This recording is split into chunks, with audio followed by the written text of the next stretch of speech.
하나님의 말씀 요한계시록 4장 11절 보시겠습니다.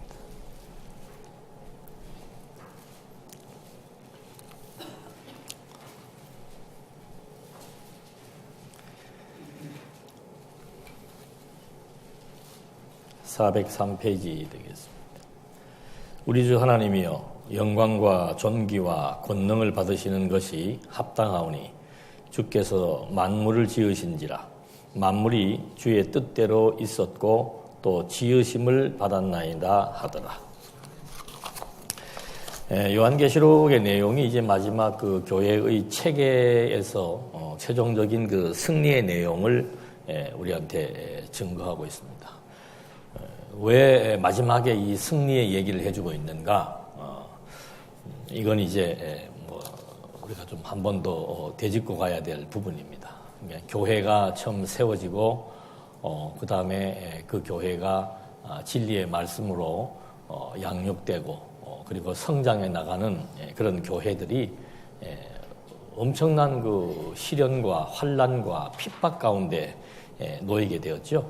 그래서 현존하는 그 교회를 향해서 성령의 예언으로 말미암아 이 교회가 본질이 무엇이며 그리고 이 교회는 어떻게 만들어진 어떤 성질의 것이기 때문에 반드시 승리하게 되어 있다. 이걸 이제 요한계시록을 통해서 보여주려고 하는 겁니다. 그래서 제일 먼저 요한계시록의 주제는 승리죠. 승리하는 교회인데 그 승리하는 교회에 대한 내용을 이제 설명하기 위해서 제일 먼저 교회에 대한 계시를 말해주고 있습니다. 현존하는 그 교회의 상황들, 현재 지금 성경에는 그 터키 지역에 있는 에베소의 그 터키 지역에 있는 7개 교회지요. 그런 그 교회가 처해져 있는 그 상황이 어떠한지 그걸 제가 조금 더 자세하게 말씀을 드리겠습니다. 그런 그 상황에 대한 얘기를 해주고 그런 그 아주 정말 힘들고 어려운 그 처지에 놓여 있는 그런 교회들에게 교회의 머리 대신 그리스도의 영광과 이게 두 번째 파트입니다. 그리스도의 영광과 권세가 무엇인지를 설명해 주는 겁니다. 그러니까 교회는 그리스도의 몸이고 그 교회의 머리가 그리스도죠. 그러니까 그걸 잊어버린다면은 눈에 보이는 이 교회들이 겪는 어려움 그리고 성도들이 당하는 고초 그 이유를 잘 모를 때가 있다는 거죠. 왜 그런가? 내가 신앙생활 잘하고 있는데 내가 왜 어려움을 겪어야 되는가? 우리 교회들이 이렇게 진리를 위해서 순수하게 나가고 있는데 왜 어려움을 겪어야 되는가? 하여튼 지금 현재 우리가 당하고 있는 어려움하고는 이거는 비교가 안 되는 어려움입니다. 그런 어려움에서 그 문제에 대한 대안이 바로 뭔가 하면은 교회의 머리 대신 그리스도에 대한 그분의 영광과 그분이 가지고 있는 권세가 뭔지에 대한 설명을 해줍니다. 그래서 그 영광을 말해주기 위해서 보좌, 그분이 현재 보좌라고 하는 것은 통치권을 말하는 겁니다. 통치 권세, 나라를 옛날 임금이 앉아 있는 데를 보좌라 그랬죠. 그 보좌라고 하는 것은 지금 현재 나라를 다스리는 일을 하는 그런 의미가 담겨져 있는 것을 말합니다. 그래서 그리스도의 그 영광과 권세를 보여주는데 그분이 지금 일하고 계시는 통치권을 지금 보여주고 있는 그 보좌. 거기에 지금 이제 많은 그 장로들이 지금 막 방금 읽어드린 말씀대로 경배를 드린다 하는 내용이 이제 나오고 있고, 그 다음에는 그분의 능력이 무엇인지를 찬양하고 있습니다. 그러니까, 우리가 지금 그리스도의 몸이다라고 했을 때 머리 대신 그리스도가 어떤 그 통치 권세를 가지고 있고 어떤 능력을 지금 지니고 있는지 그리고 그 권세가 이제 또 만물을 다 주관하는 그런 이제 그 분이고 그 다음에 이분이 결국은 성도 교회를 최종적으로 구원하시는 분이다. 이걸 이제 자세하게 4장으로부터 7장까지 말해주고 있습니다. 이렇게 교회의 지금 아주 그 어려운 그런 상황을 지금 승리로 이끌어 나가기 위해서 그 교회의 통치자가 어떤 분인지 그걸 말해줍니다. 그리고 이분이 그 다음에는 이제 진노, 심판, 이 교회를 핍박하는 악의 권세들에 대해서 진노하고 심판하겠다. 그 진노와 심판의 결과로 교회는 최종적인 승리와 하나님의 나라가 이제 펼쳐지게 된다. 이것이 요한계시록이 가지고 있는 구조입니다. 이스라엘 역사와 우리 기독교 역사를 조금 이제 이렇게 보게 되면은 이 요한계시록이라고 하는 것이 이게 참 절절한 얘기구나.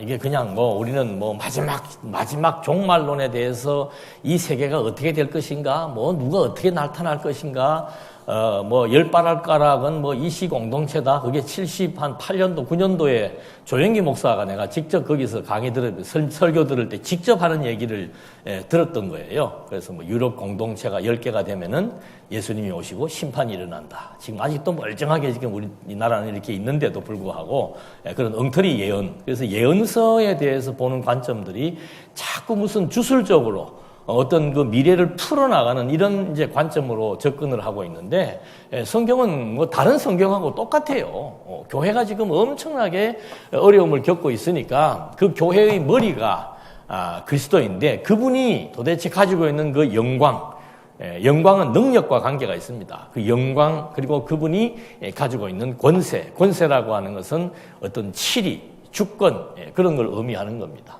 그거를 설명해 주고 나니까 우리의 머리 대신 그리스도가 이런 분이다라고 하는 사실을 알게 되니까 교회가 자리매김을 제대로 하게 되고 나태하고 냉소적이고 비관적이던 자괴감에 빠져있던 교회들이 다시 소생하는 그런 역사가 이제 두 번째 과정을 통해서 나타나게 되는 거죠.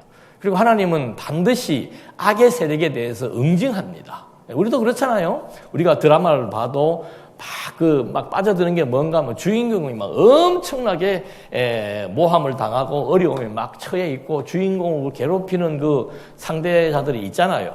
막 그런 거 보면 막 분노가 오르죠. 근데 이제 마지막에 이 주인공을 괴롭혔던 사람이 결국은 무릎을 꿇고 그 선한 주인공에다가 이제 막 사과를 하고 용서해달라고 비는 거. 그게 모든 드라마의 끝이에요. 그런 걸 보면은 이제, 근데 드라마는 저도 한 번씩 봅니다만은 꼭 빠지다가도, 이거 뻔한 스토리다. 모든 드라마는 다 뻔한 스토리예요. 그런 것처럼 지금 이 그리스도의 승리를 우리에게 보여주는 한편의 드라마도 역시 마찬가지입니다. 하나님의 교회는 가장 하나님의 선한 집단이고 하나님 보시기에 가장 기뻐하시는 집단인데, 그 집단이 악의 세력으로부터 지금 엄청난 고통을 받고 있고 막 죽어나가는 그런 일들이 이제 전개되고 있습니다. 그런 상황에서 주인공, 머리 대신 주인공의 권세와 영광을 보여주면서 뭐 하는 겁니까? 그 악의 권세들을 진노하고 심판하고, 그리고 최후에 뭐 하는 거예요? 최후 승리를 얻기까지. 그러니까 그런 찬송이라고 하는 것들이 이런 배경을 알고 부르면은 정말 최후 승리를 얻기까지, 그리고 그 최후 승리의 마지막 나라가 뭔가, 그것이 하나님의 나라다. 이걸 이제 최종적으로 보여주는데, 오늘은 이 부분에 대해서 이제 시간 닿는 대로 좀 하겠습니다. 그래서 이 상황을 좀 정확하게 더 알아야만 영광이 왜 필요하고 이런 방식으로 왜 얘기했는지를 알 수 있습니다. 이스라엘의 역사를 보면은요,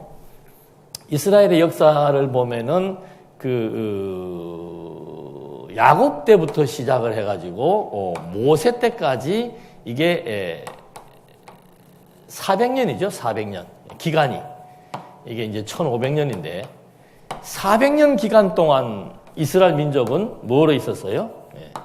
노예로 있었습니다. 그리고 이제 한 모세 이후로부터 한 500년이 지나고 난 다음에 다윗 때 이제 통일 왕국을 이룹니다. 이게 나라가 이제 세워지죠. 요즘 저 중동 지역에 문제가 되는 도시가 어디예요? 예루살렘. 이스라엘이 국가로 세워지면서 수도로 정했던 게 언젠가 하면은 다윗 때예요. 이때 이제 예루살렘은 누구 것이다? 유대 나라의 것이다. 이때 자기네들이 못을 박았죠.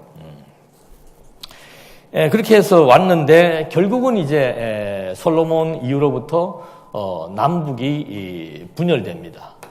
남북이 분열되어 가지고 결국은 이제 북쪽은 망하는 거에 대해서 우리는 큰 그거 없지만 일단 609년도에 이 남쪽 유다 왕조가 바벨론의 포로로 끌려갑니다. 그러니까 요 다윗 때 다윗의 별, 다윗 때 반짝 이제 나라가 다윗 솔로몬 때 한 80년 정도 이렇게 반짝 세워졌고 벌써 그 앞에 400년 노예 생활하고 이게 이제 모세 이후로부터 다윗 때까지는 계속 전쟁을 통해서 땅을 정복해 들어갔던 그런 시대입니다. 전쟁의 시대입니다. 그리고 다시 또 솔로몬 때 와가지고 남북이 분열되어져서 계속되는 전쟁과 범죄가 이 시대에 그냥 이게 1000년이죠. 1000년으로부터 609년도 약 한 400년, 한 100년 정도 빼고 한 300여 년 동안은 계속 전쟁과 범죄의 연속이었습니다. 그러다가 결국 609년도에는 바벨론의 포로가 됩니다. 이 유대인들이 참 기구한 운명입니다. 보십시오. 바벨론의 포로가 돼가지고 70년 동안 이제 또 뭐 하는 거예요? 노예 생활이나 포로 생활이나 하여튼 포로 생활을 70년을 하게 됩니다. 그렇게 하게 돼서 538년도에 파사 왕에 의해서 이제 나라가 다시 재건되는데 이때부터 나라는 온전한 나라는 아닙니다. 식민지에 의한 나라가 유지되는 거죠. 그래서 파사와 바벨론의 정치 정책이 다릅니다. 그래서 바벨론은 무조건 자기 나라 종교, 그 다음에 자기 나라 중심으로 끌어왔는데 페르시아는 각 나라의 종교를 인정해주고 전부 자기 땅으로 돌아보내고 거기에서 알아서 살도록 그렇게 단지 이 페르시아에 대해서 반영만 하지 않으면은 그냥 그 나라를 인정해주는 이제 그런 식민 정책을 폈죠. 그래서 538년도에 나라가 세워지고 이때 이제 성전이 재건됩니다. 그러니까 포로로 잡혀갈 때 제일 먼저 시작된 하나님의 작업은 뭐였는가 하면 성전을 파괴시켜버리는 겁니다. 그래서 유대인들은 그 성전의 역사, 유대인의 역사 다 기구합니다. 이게 이때 지어져 가지고 얼마나 좋아했습니까? 솔로몬 때 좋아하자마자 솔로몬 당대에 그 성전은 우상을 섬기는 제단으로 전락해버립니다. 그렇게 해서 결국은 이제 나라가 바벨론에게 끌려가게 되고 끌려가는 첫 단추가 뭔가 하면 성전 기명들 다 훔쳐가고 성전을 파괴시켜버립니다. 그러더니 하나님께서 이제 다시 재건시킬 때는 또 성전부터 재건시켜 나가는 하나님의 섭리 역사. 그렇게 해서 538년도에 일단 회복이 되었는데 그때 반짝 이제 스룹바벨, 유다 지파인 스룹바벨과 느헤미야에 의해서 식민 통치 제도에 의한 나라가 이렇게 존립을 하게 됩니다. 그러다가 계속 이제 유대는 이때부터 바벨론 때부터 유대는 식민지로서의 그 나라 생활이 유지가 됩니다. 그렇게 했는데 그러다가 이제 결국은 헬라가 331년인가 2년인가 이제 헬라가 들어서기 시작을 합니다. 헬라가 들어서서 이때만 해도 유대인들은 큰 그 어려움은 없었습니다. 그런데 예수님 오시기 63년 이때부터 이제 유대인들이 이제 아주 힘든 시간을 또 보내게 됩니다. 그래서 여기에 이제 로마가 등장을 하게 되는데, 로마가 등장을 해서 그 로마의 통치가, 로마가 기독교를 국교로 인정해 준 것이 313년입니다. 그러니까 이때부터 이때까지 이제 이 기독교는 엄청난 소용돌이에 이제 들어가서 수도 없이 많은 사람들이 순교를 당하고 살해를 당하고 감옥을 가고 재산을 몰수당하는 이제 그런 일들이 이 기간에 이제 계속 되어 온 겁니다. 그래서 우리가 잘 아는 대로 33년도에 예수님은 유대인에 의해서 이제 처형이 되었습니다만은 유명한 그 로마 5대 황제입니다. 5대 황제인 로마의 네로가 64년경에 과대망상이 있었다 그러죠. 로마 시를 불을 질러놓고서는 이 불이 기독교인들 때문에 모든 로마에 있는 모든 신들이 이 기독교인들 때문에 노해가지고 결국은 로마가 불바다가 됐다. 이렇게 죄를 덮어 씌우게 되죠. 그래서 그 즈음에 64년도부터 68년 요 어간에 베드로, 바울, 야고보 아주 유명한 사도들이 다 순교를 당합니다. 목이 잘리기도 하고 베드로는 십자가에 거꾸로 매달리기도 하고 야고보는 그냥 온 몸에 그 피부 껍질을 다 벗겨서 죽이는 이제 그런 그러니까 그 로마 사람들이 유대인들도 물론 핍박을 했지만 그리스도인들에 대한 핍박이 더 가중된 이유가 뭔가 하면은 이 네로가 과대망상 환자인 이 네로가 결국은 이제 기독교인들을 이제 범죄자로 몰아버린 거죠. 그러니까 종교 집단이 범죄 집단이 돼버린 거예요. 그렇게 탈바꿈이 되어버려서 결국은 뭐 네로는 자살했다는 얘기도 있고 암살당했다는 그런 얘기도 있는데 이런 그 소용돌이 속에서 이렇게 사도들도 순교를 하고 결국 70년에는 우리가 잘 알죠. 디도 그 로마의 그 디토스라고 하는 그 장군에 의해서 예루살렘 성전이 다시 무너지게 됩니다.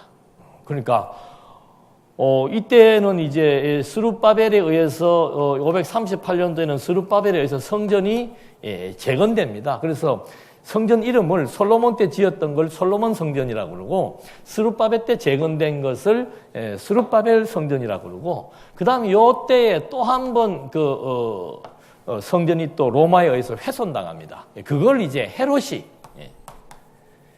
46년 걸려가지고 이제 그걸 재건을 해놓죠. 예수님이 그걸 보면서 무너뜨리라, 헐어버리라 그러는 거예요. 그 이유가 있겠습니다만은 하여튼 나중에 한번 또 나오면 부연 설명을 드리겠습니다. 그래서 이 70년에 예루살렘이 멸망을 하게 되고 그 네로의 그 네로가 죽은 이후로부터 이제 왕실에 막 쿠데타가 일어났다 그래요. 그래가지고 3명의 왕들이 이제 막 서로 계속해서 그 살해당하는 그런 일들이 발생을 하고 그리고 이 예루살렘이 무너질 때 예수님이 예언한 대로 돌 하나 돌 위에 얹혀지는 것, 그 예루살렘 성에 있는 그 돌들이 이렇습니다. 근데 그 사이사이에 아마 이 금들이 있었나 봐요. 그거를 다 돌들을 그 벽돌들을 꺼내가지고 그걸 녹여서 금을 캐내가지고 로마의 개선문 또는 뭐 광장 뭐 이런 거 만드는데 그 금들을 다 썼다 그래요. 그러니까 이 70년에 훼손된 예루살렘은 이제 뭐 거의 흔적을 찾아볼 수 없도록 무너져 버렸고 그 성벽도 이때 다 무너져 버린 거예요. 그러니까 예루살렘 자체 그 유대를 상징하는 예루살렘 그 성전이 이제 완전히 회파되어 버려서 유대인들 요즘 유대인들이 제사를 드리겠습니까? 안 드리겠습니까? 드리겠다는 분. 유대인들은 제사를 어디서 드려요? 어디에 있는 성전에서? 지금 드릴 수 있어요, 없어요? 이때 무너진 게 아직도 지금 그 노란 금칠 해가지고 거기에 이제 유대인들은 그걸 빼앗겨서 거기서 제사를 드릴 수 없는 입장이 되어버려서 이때부터 이제 성전 중심의 종교 문화가 회당 중심으로 이제 바뀌게 됩니다. 그래서 안식일을 드리기도 하고 뭐 이렇게 하는데 정석적인 제사는 드릴 수가 없게 된 거죠. 성전이 다 회파되어 버리고 이미 탈취당했기 때문에. 그래서 이제 이때의 본격적인 이 시대에 이제 그러니까 이 사도 요한이 지금 뭐 거의 90년대 중반에 반모섬으로 유배를 됐는데 이때 하여튼 예수님이 승천하고 난 이후로부터 예수님의 예언대로 고난과 핍박이 있겠다 그랬는데 그 한번 좀 자료를 찾아보니까는 황제 예배를 황제를 추앙하는 예배가 있습니다. 로마 시대 때 황제 예배에 불복을 하면은 죽여버립니다. 그래서 그 죽이고 막 하는 걸 피해 가지고 사람들이 간 곳이 뭔가 하면은 지하에 있는 무덤으로 들어간 거예요. 그게 카타콤입니다. 그러니까 뭐 이때 뭐 하여튼 로마의 네로가 죽고 난 이후로부터는 계속해서 쿠데타가 일어나면서 로마시 자체가 지금 엄청난 소용돌이에 빠졌고 로마의 통치하에 있는 나라 중에서도 특별히 기독교인들에게 굉장한 핍박이 주어졌죠. 그리고 더더군다나 기독교인들은 우상에 절하면 안 되고 하나님 외에 다른 신을 섬기지 않기 때문에 뭐 황제 숭배하라 그러면은 안 하죠. 우리나라도 일제시대 때 그 뭐예요? 신사 참배 안 했던 뭐 교회가 아주 뭐 이제 지금까지도 뿌리를 갖고 있습니다만은 그런 것처럼 그런 이제 어려운 문제가 있었고 그 다음에 그 기독교인들이 모여서 찬송 부를 때마다 무슨 찬송이 주로 하나님의 나라, 천국에 대한 찬송들도 부르고 천국에 대한 교리가 있잖아요. 그러니까 이 로마 사람들이 이렇게 볼 때는 이 사람들은 로마의 정권 하에서 자기들끼리 또 다른 나라를 세우려고 한다. 이렇게 이제 오해를 해서 기독교인들이 이제 재산들을 다 몰수당하고 골수분자들은 살해를 당하고 그리고 성전이 파괴된 이후로부터는 성전에 11조를 안 드리니까 그걸 이제 로마 황제한테 바치라고 해서 11조를 로마 황제한테 바치게 되기도 하고 그러다 보니까 이제 결국은 우리가 그 초대교회 시대 때 영화를 보면은 이제 그 맹수하고 막 결투도 시키고 그 기독교인들 다 그렇게 한 거예요. 결투를 시키고 저도 어떤 영화 지금도 너무도 그 영화 장면이 생생한데 하여튼 막 철창 안에 기독교인들 다 갖춰놓고 한 사람씩 불려나가는 사람이 나가서 맹수에게 물어 뜯겨 죽는 장면을 교인들은 철장 안에서 다 보고 있고 그때 같이들 찬송을 부르고 그리고 그 다음에 애기 엄마가 불려나갔는데 애기는 뭐 뭔지도 모르지만 하여튼 막 짐승이 앞에서 소리 지르니까 우니까 애기의 등을 치면서 애기 이름을 부르면서 잠깐만 참아라, 순간만 참아라.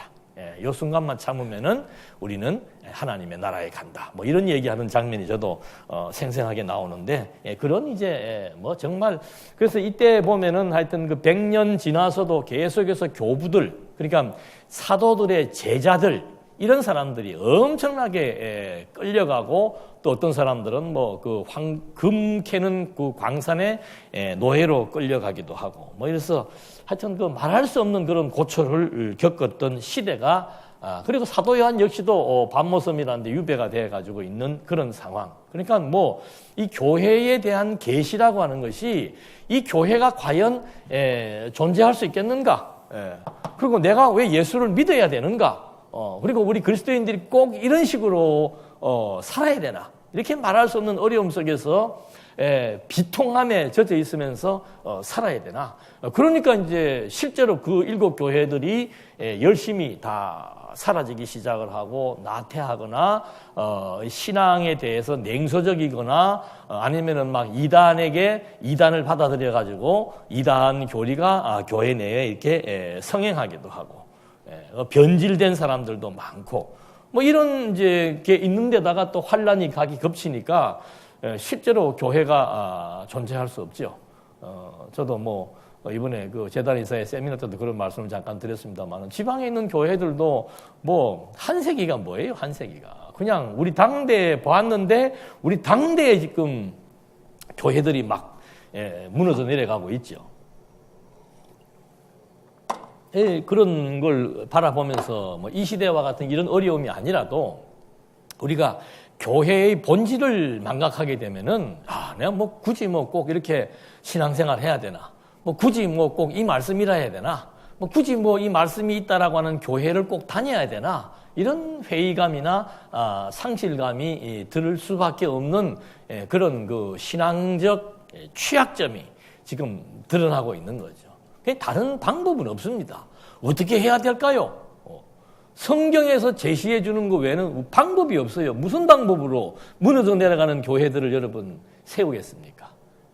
요즘 우리 장안중앙교회도 이제 다시 좀 새롭게 리모델링을 하려고 뭐 여러 가지 많은 안들을 갖고 있는데 그건 정말로 방법적입니다. 그런 것들이 다 갖추어진들 알맹이가 빠져버리면 아무 의미 없는 거예요.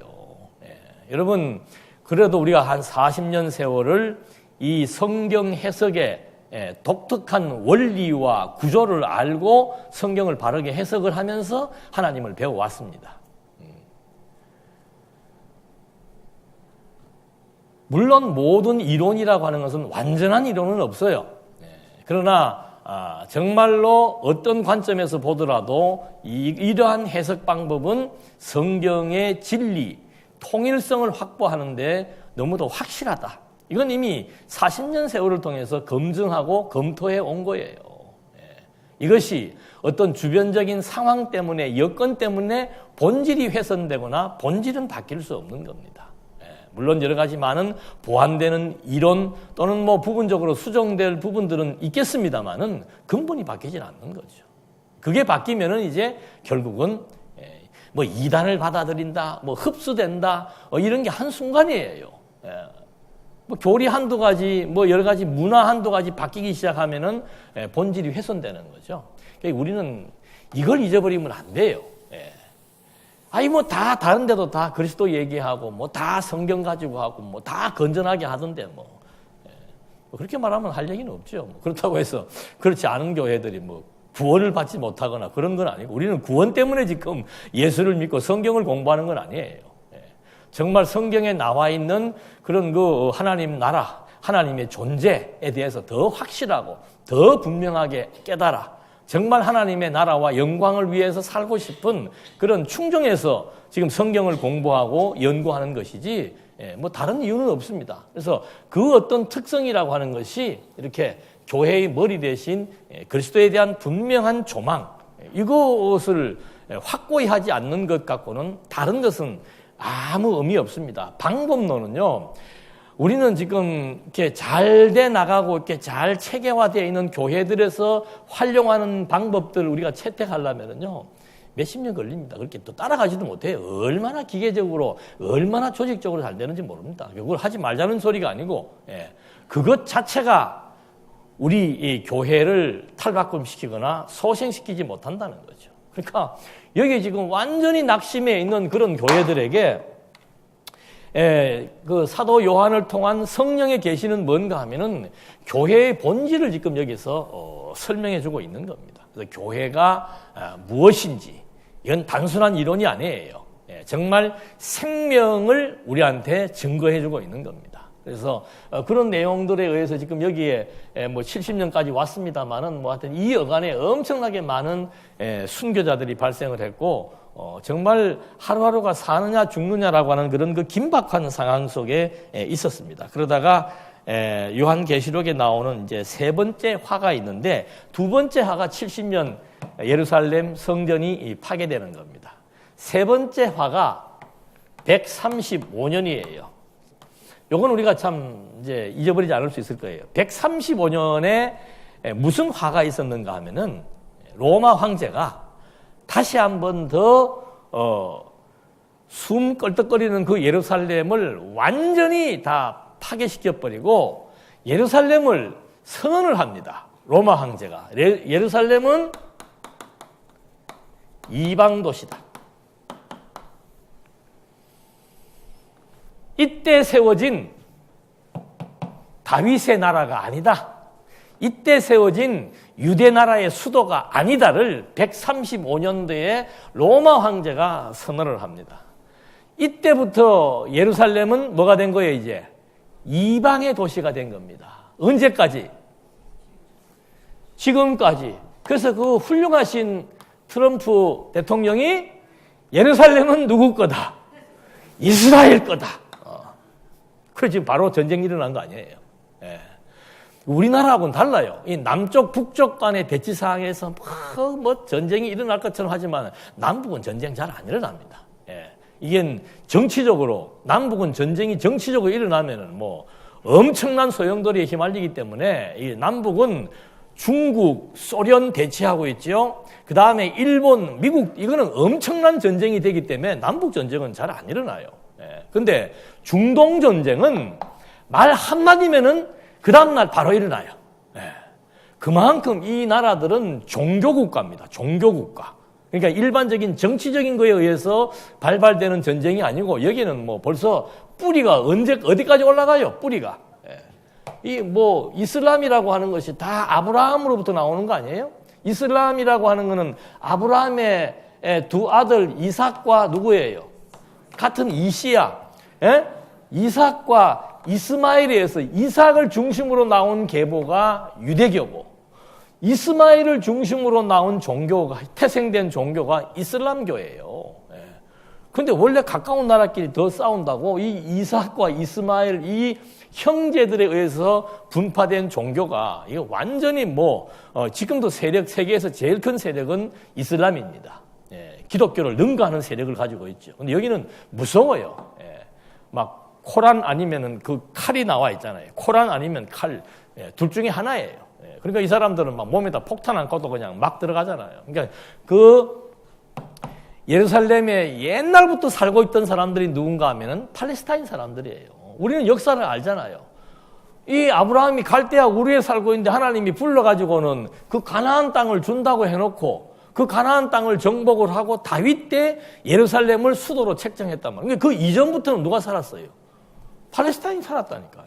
그러니까 이거는 어느 나라든지 유대인들이 당연히 하나님을 믿으니까 하나님이 준 도시다, 하나님이 준 땅이다 말할 수 있지만 그 주변 이방 나라 사람들은 웃기고 있네. 말이 안 되는 소리다. 원래 우리 땅이다. 이 땅은 이제 계속 벌어지는 겁니다. 참 재밌는 게 예수님께서 이 33년도쯤 됐을 때 30세인지 하여튼 그 주간에 대해서 그 헤롯이 재건한 성전을 바라보면서 이거 다 헐어버리라 그랬잖아요. 근데 그거 헐어질 것도 또 예수님이 예언을 했고, 근데 예수님의 예언대로 70년에 무너졌습니다. 근데 무너진 이 성전이 회복되겠습니까? 안 되겠습니까?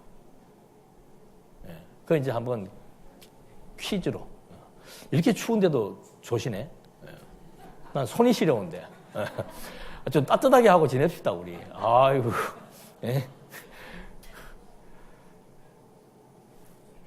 예루살렘 성전이 재건되겠어요? 안 되겠어요?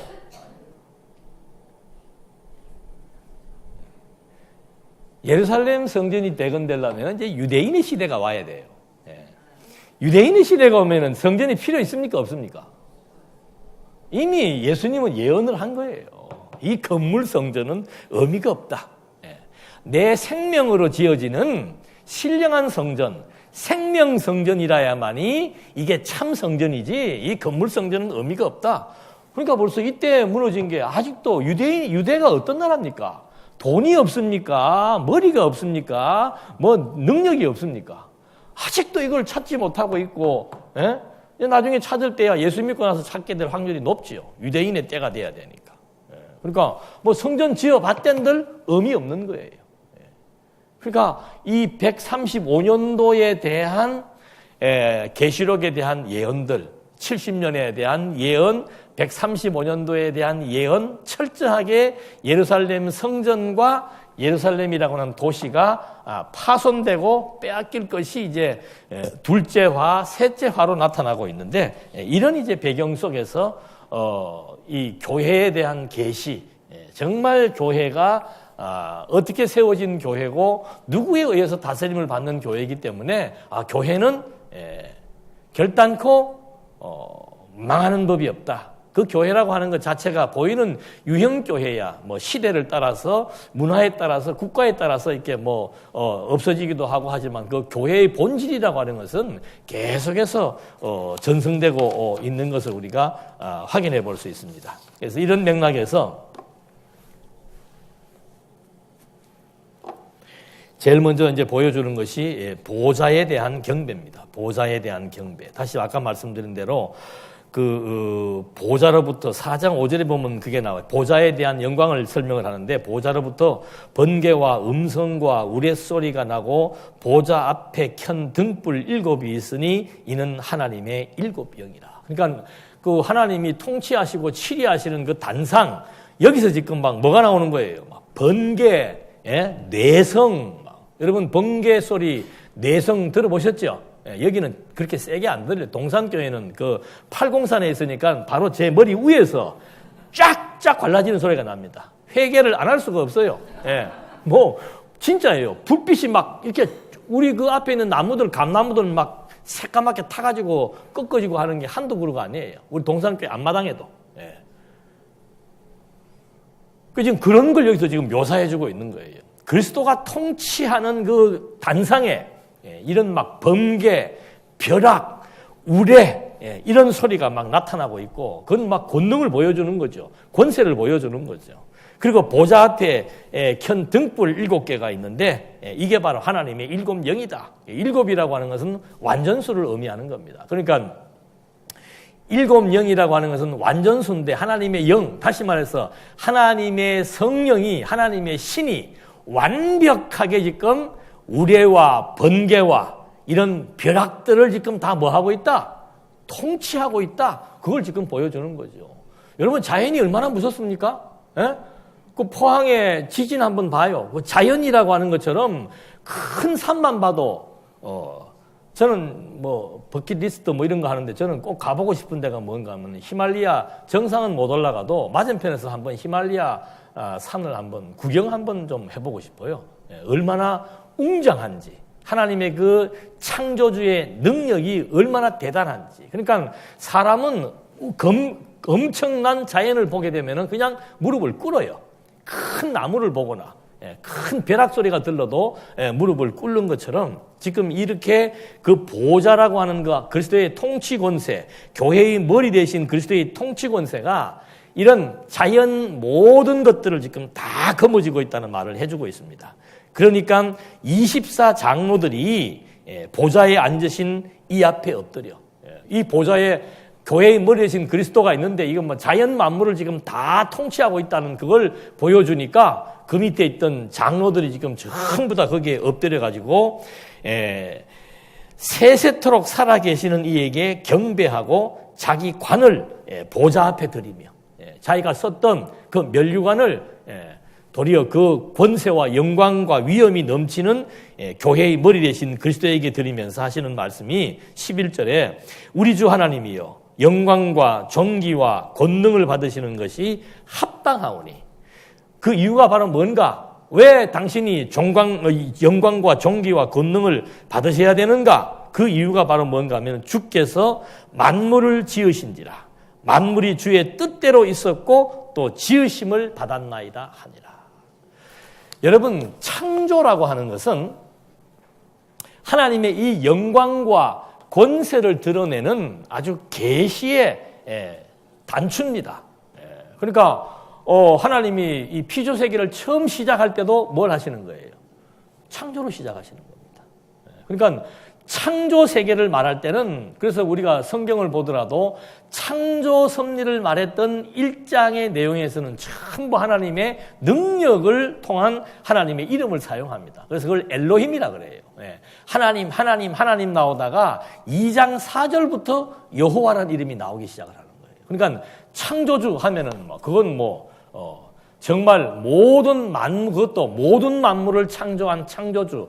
벼락과 이런 천둥 치는 소리 좀 들려주니까 장로들이 무릎을 꿇고 존귀와 영광과 권세가 무궁하게 당신에게 있습니다. 그 이유는 뭔가? 당신이 바로 번개를 만들고 벼락을 조성하고 모든 피조 세계를 다 만드신 분입니다.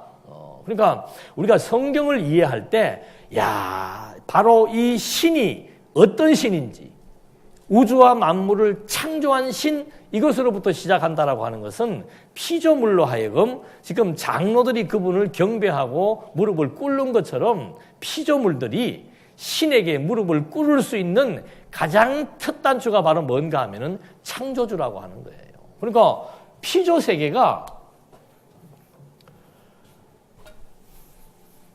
창세기 다 공부하셔서 알겠습니다만은 하나님께서 하늘과 땅을 만들고 하늘이 있고 땅이 있고 그 다음에 또 뭐가 있어요? 빛과 어둠이 있고, 그 다음에 이 위에 또 뭐가 덮여져 있습니까? 물이 있고. 근데 재밌는 것은 창세기 보면은 하나님께서 천지를 창조하시니라. 그리고 땅이 공허하고 혼돈하고 흑암이 깊음 위에 있는데 하나님의 신은 어디에 있더라? 이 수면 위에, 그러니까 하늘과 땅과 빛과 어둠 그리고 이 물이 다 덮고 있는데 그 수면 위에 있다라고 하는 말은 뭐라고 얘기 드렸죠? 암탉이 병아리를 품고 있는 것처럼 하나님의 성령이, 하나님의 능력이, 이 신이라고 하는 것은 성령이라는 뜻도 있고 생명의 기운 또는 생명의 근원, 그런 뜻도 있습니다. 그러니까 생명의 근원이신 하나님이 이 모든 피조물들을 지금 다 뭐하고 있다? 지배하고 있다 이 말입니다. 다스리고 있다 이 말이죠. 요거 한 구절만 가지고도 하고 이제 우리가 말이 나와. 자, 이 물과 성경에 보면 이제 나중에 집에 가서 한번 창세기 1장을 한번 자세하게 또 한번 읽어보십시오. 12절에 보면은 이제 물론 이거는 뭐 하늘, 물을 또 우물과 아래물로 나누니까 거기서 하늘이 나오고 물을 또 한쪽으로 모니까 땅이 나오고 그럽니다.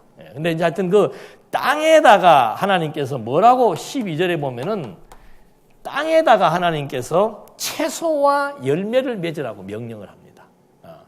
자, 이게 지금 하늘과 땅과 빛과 어둠과 물이 그냥 물질이 아니라 이 말이에요. 이 하늘과 땅과 빛과 어둠과 물 위에 무엇이 지금 지배하고 있습니까? 하나님의 생명의 기운이 지금 뭐 하고 있는 거예요? 계속 역사하고 있는 거예요. 그 증거가 바로 뭔가? 자, 땅에 하나님의 생기가 들어가 있는 이유가 바로 뭔가 하면은 땅을 통해서 모든 식물과 뭐가 자라요? 채소가 열매를 맺는다 이거죠. 그 다음에 또 18절에 보니까 빛이 어디를 비춰요? 땅을 비추어내는 거예요. 그리고 땅 속에도 또 뭐가 있어요? 물이 있어요. 그러니까 빛과 물과 땅과 하늘과 요 모든 세계, 하늘의 세계, 이 세계가 전부 하나님의 생명의 기운에 의해서 지금 움직여지고 있다 이 말입니다. 그 증거가 바로 뭔가 하면은 물은 20절에는 또 빛은 땅을 비추어서 식물과 채소를 낼 수 있도록 섭리해 나가고. 여러분, 이 빛이요, 낮과 밤을 주장하잖아요. 우리는 햇빛만 있으면은 좋죠. 햇빛이 비타민 D도 나오고. 어둠은 필요합니까? 안 합니까? 어둠은 어둠대로 생존의 요인이 되고 빛은 빛대로 생존의 요소가 되는 거예요. 우리 교회 바로 위에 그 포도밭이 있습니다. 근데 그 옆에 우리 교회에서 얘기한 이 전봇대에 불을 하나 밝혀놨어요. 밤에 식물이 뭐 해야 돼요? 사람하고 똑같아. 자야 돼요, 식물도. 그래야 낮에 빛을 받으면은 자라게 돼 있습니다. 근데 밤에도 불빛이 비치니까 요 불빛이 비치는 요쪽에 있는 포도들은 잘 연글지가 않는다 그래요. 그러니까 이걸 지금 뭐 때문에 이 말씀을 드리는가 하면은 이게 하늘도 낮과 밤을 주장을 하게 해놓고 그 다음에 땅에도 식물과 채소를 나게 하고 그리고는 20절에 물들은 생물을 번성하게 하라.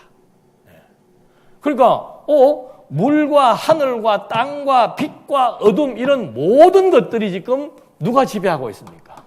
하나님의 생명의 기운이 지배하고 있다 이 말이죠.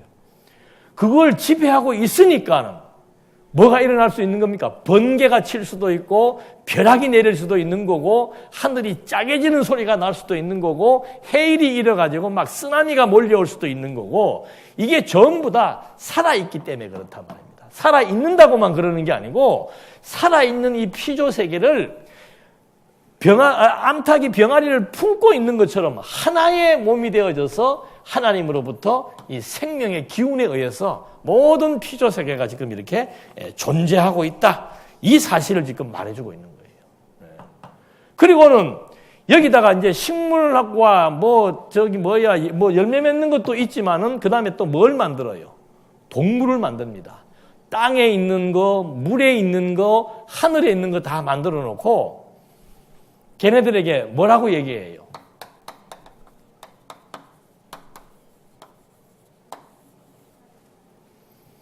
생육하고 번성하고 땅에 충만하라. 그러니까 창조주 하나님을 안다라고 하는 것은 생명의 근원이 어디에 있다는 사실을 아는 것이고, 생명의 근원이 창조주에 있다고 아는 것은 다시 말하면은 이 피조 세계의 모든 이치를 바라보면서 모든 것들이 다 살아있다라고 하는 사실을 아는 거예요. 그러니까 하나님께서 그냥 왜 생육하고 번성하라 그런 거예요. 사람 보고도 생육하고 번성하라 그러고, 동물 보고도 생육하고 번성하고, 씨 맺는 것들도 계속 생육 번성이에요. 왜 그런 거예요? 우리는 하나 들으면 하나만 기억하죠? 아담에게 첫 번째 약속이 뭐예요? 생육하고 번성하라. 왜 그랬는지는 생각을 안 하죠. 하나님이 그 얘기를 왜 했겠어요? 왜 생육하고 번성을 말합니까? 그게 결국은 생명을 계속해서 번성시켜라고 하는 거. 생명체를 계속해서 지금 이렇게 번성시켜 나가는 거. 이것이 하나님이 창조했다라고 하는 증거이고, 하나님이 생명의 근원이라고 하는 사실에 대한 증거이고, 그것이 확실하게 믿어져야만 우주와 만물의 변화와 자연의 변화와 사람이 살고 죽는 것과 동식물들이 새끼를 놓는 것과 이런 모든 역사들을 창조주에 대한 권능으로 우리가 확인할 수 있고, 그것이 확인되어야만 우리가, 바울이 그 얘기를 하는 거예요. 바울이 여기 지금 갔다 왔다 그랬잖아요. 우리가 그를 힘입어서 뭐 한다? 이 우주가 그렇다. 바울의 생명뿐만이 아니고 이 우주 자체가 하늘과 땅과 물과 빛과 어둠과 거기에 있는 모든 동식물, 인간, 모든 것들이 하나님을 힘입어서 지금 살며 기동하며 존재한다. 그 하나님이 지금 결국은 뭘 지금 가장 가치롭게 여기는 거예요? 교회예요, 교회. 그 생명의 근원이 교회를 지금 중심으로 우주를 운행하시고 세계의 역사를 끌어가신다. 이걸 지금 이 계시록에 나와 있는 이 한마디의 경배와 찬송이 바로 하나님의 이 영광을 지금 노래하고 있다 이 말이죠. 그래서 욥에게도 욥에게도 하나님의 그 능력을 보여주는 가장 중요한 해답이 뭐였는가? 왜 욥의 생사화복? 욥이 맨몸으로 나왔는데 부자가 되기도 하고 망하기도 하고 건강하기도 하고 병들기도 하는가? 그게 누구 때문이라는 거예요. 그걸 창조주로 소개하잖아요. 야, 하마가 니 어떻게 살아가는 줄 아느냐? 뭐가 사막에서 새끼를 어떻게 놓고 알을 어떻게 놓는 줄 알아? 비가 왜 오는지 알아? 벼락이 왜 치는 줄 알아? 별이 왜 거기에 있는 줄 알아? 그 얘기를 지금 다 해주니까는 욥이 거기에서 힌트를 얻잖아요. 맞아요. 모든 피조 세계는 전능하신 하나님의 생명의 기운에 의해서 존재합니다. 내가 사는 것도, 내가 죽는 것도, 내가 먹는 것도, 내가 굶는 것도 바울의 말과 똑같은 거예요. 살아도 죽어도 먹어도 굶어도 모든 것이 생명의 근원이신 창조주 하나님에 의해서 역사도 지배가 되고 모든 피조 세계의 존재 자체가 창조주 하나님에 의해서 생존하고 있다는 사실을 설명해 주는 거예요. 그런 하나님과 우리가 지금 어떤 관계입니까? 인간을 창조할 때 어떻게 창조했어요? 인간을 창조할 때 왜 그렇게 창조했어요?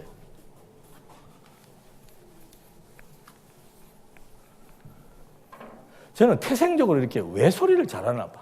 집사람이 싫어해요. 뭐 얘기만 하면 왜? 아니 그냥 들어. 그게 왜라고 하는 질문이 나와 그러더라고요. 몰라, 나는 그냥 나오는데. 그렇게 행동을 했을 때 그냥 하진 않았을 거 아니야. 뭐 때문에 그랬는고? 그게 태생적으로 궁금한 게 많아요. 그래서 저는 이 공부를 다 하고 나서 그다음부터 다시 공부를 시작할 때는 계속해서 왜 하나님께서 생육하고 번성하라고 그랬을까? 왜 3가지 약속을 주었을까? 5가지 줄 수도 있고 10가지 줄 수도 있고 1가지만 줄 수도 있는데 왜 3가지를 주었을까? 하나부터 10가지가 다 궁금한 거예요. 다시 또 궁금한 거예요. 여러분, 사람을 하나님께서 어떻게 만들었어요? 왜요? 그런 말은 성경에 없잖아. 하나님의 형상이라고 하는 것은 이런 모양이 아니고 뭐라고 그랬습니까? 본질을 의미하는 겁니다. 본질. 하나님의 본질은 뭐예요? 하나님은 무엇이니? 영이시니. 영이라고 하는 것은 생명, 생기, 호흡 그런 겁니다. 하나님은 생명의 근원이시기 때문에 당신의 본질을 우리한테 지금 뭐 해주는 거예요? 심어주는 거예요. 당신의 본질을 심어주는 것을 연출하시는 방법이 뭔가 하면은 어디에다가? 흙이에요, 흙. 점토, 흙, 먼지에다가 뭘 집어넣어요? 당신의 형상, 생명의 기운을 집어넣더라 이 말입니다. 그렇다면은 이렇게 만들어진 아담과 하나님은 어떤 관계입니까? 생명의 관계고 우리가 자식과 나는 분명히 다른 개체로 존재하지만은 실제로 그 자식 속에 뭐가 있어요? 나의 DNA가 들어가 있다는 거예요. 이게 생명의 비밀, 창조의 비밀, 인간 생명 창조의 비밀이란 말입니다. 그러니까 하나님과 인간이라고 하는 것은 하나님이 심심해가 뭐 사람 하나 만들어 놓고 우리가 무슨 뭐 이거 점토 만들듯이 점토로 뭘 만들듯이 만들어 놓고 이렇게 구경하는 게 아니고 이 인간과 하나님이 바로 하나님의 형상대로 만들어진 생명의 관계라 이 말입니다. 그리고는 남자 혼자 있으니까 어떻게 해요? 심심해. 그래서 여자 만들었어요? 왜 만들었어요?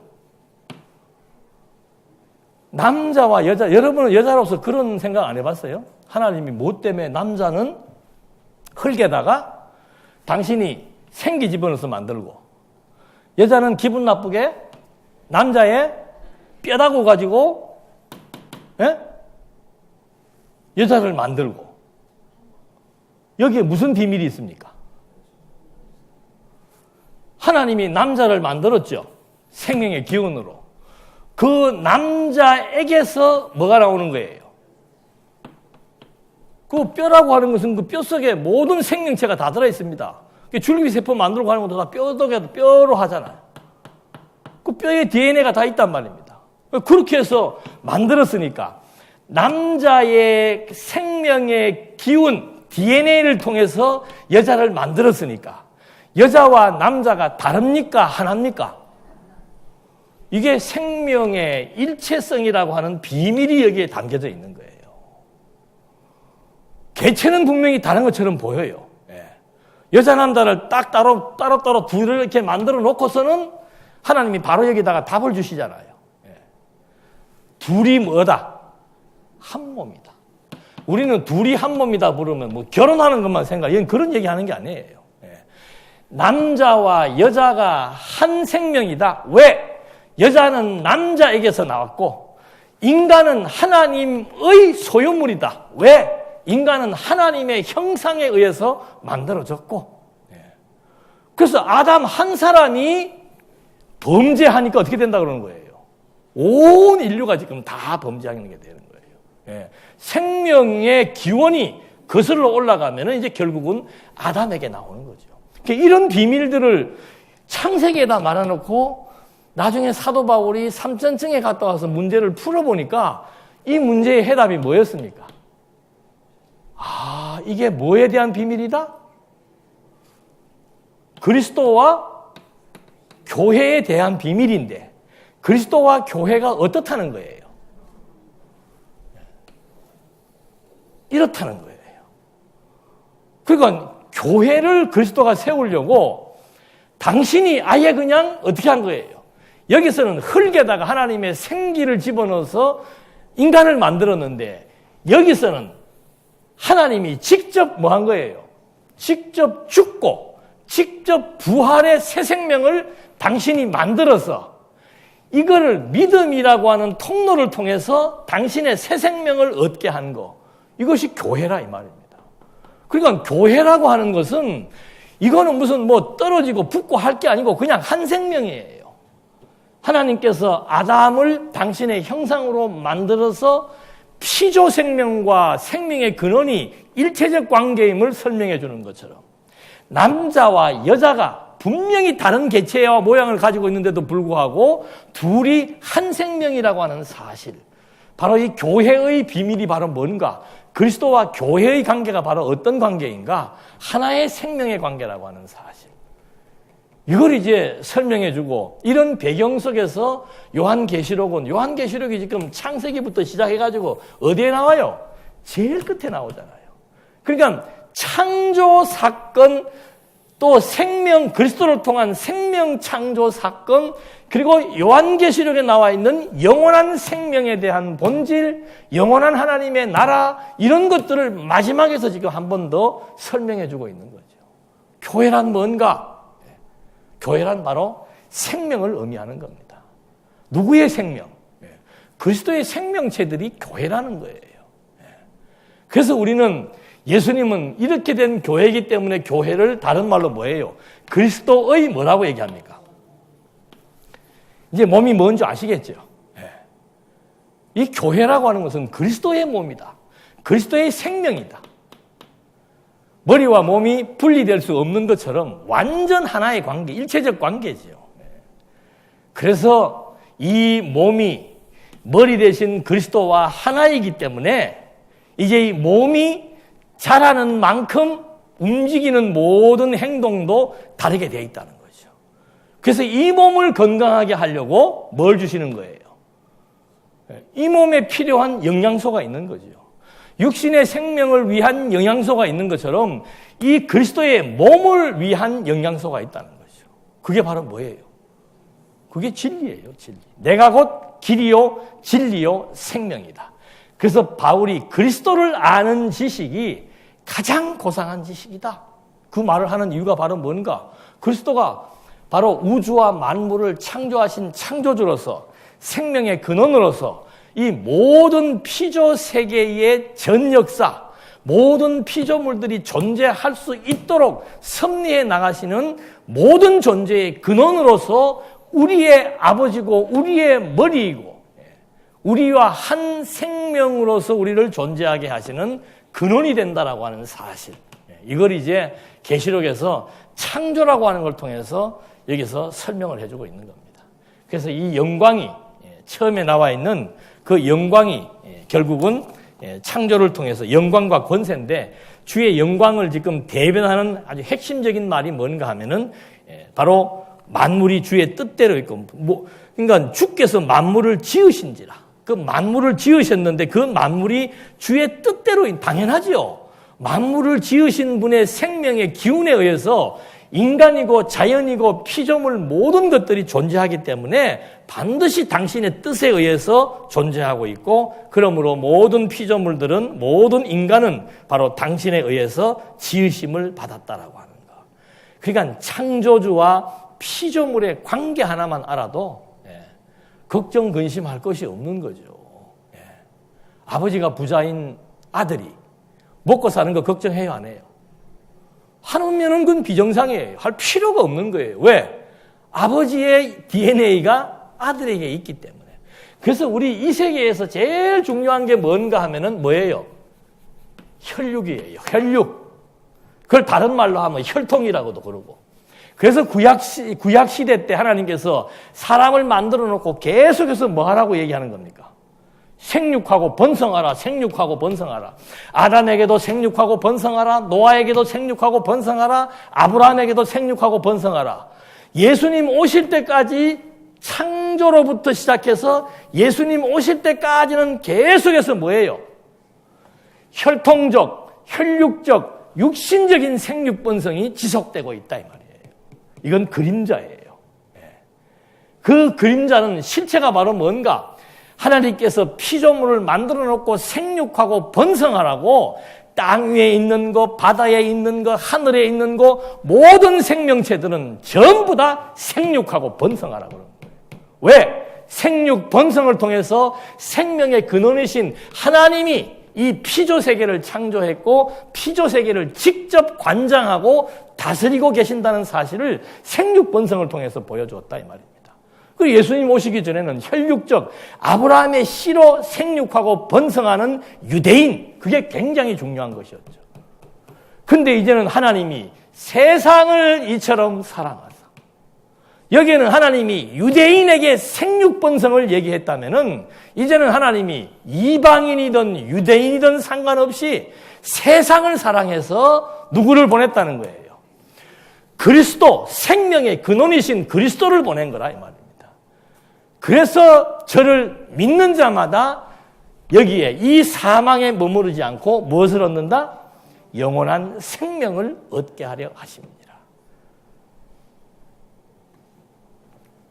오늘부터 이제 조용히 이제 생명에 대해서 좀 생각을 좀 해보십시다. 그것만 해결되면 만사는 다 끝나는 거예요. 인간이 제일 무서운 게 뭐예요? 죽는 거 아니에요, 죽는 거. 거짓말도 잘해. 아이고, 나는 죽는 거는 안 무섭다. 죽는 거는 안 무서운데 밥 굶는 거는 무섭대. 그건 단세포죠. 밥 굶으면 죽는 건데, 뭐. 요즘에 저기 어디에요? 뭐, 북극에 있는 곰도 지금 못 먹으니까 어떻게 해요? 빼짝빼짝 말라들어 죽잖아요.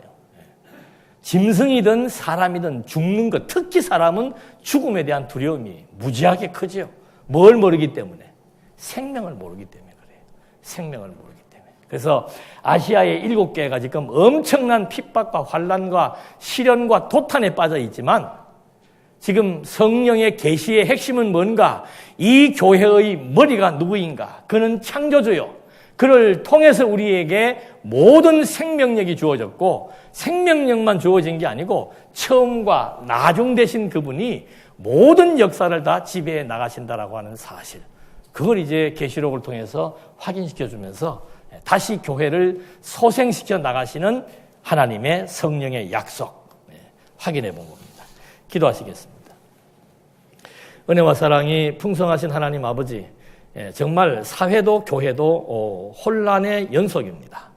무엇 하나 희망을 가질 만한 것이 없는 이런 시대에 저희들이 살고 있습니다마는 정말 빛 대신 그리고 모든 생명의 근원이신 그리스도를 통해서 우리는 하늘의 영광을 봅니다. 하나님의 생명의 능력을 확인해 봅니다. 이제 우리가 이 땅에 살면서 정말 의지해야 될 대상이 무엇이며 내가 새롭게 받은 이 생명의 가치가 무엇인지를 또 한 번 확인해 보면서 이 육신의 생명 다하는 순간까지 영원한 하나님의 나라와 소망 가운데 힘 있는 삶 살아갈 수 있도록 인도해 주시옵소서. 예수님의 이름으로 기도드립니다. 아멘.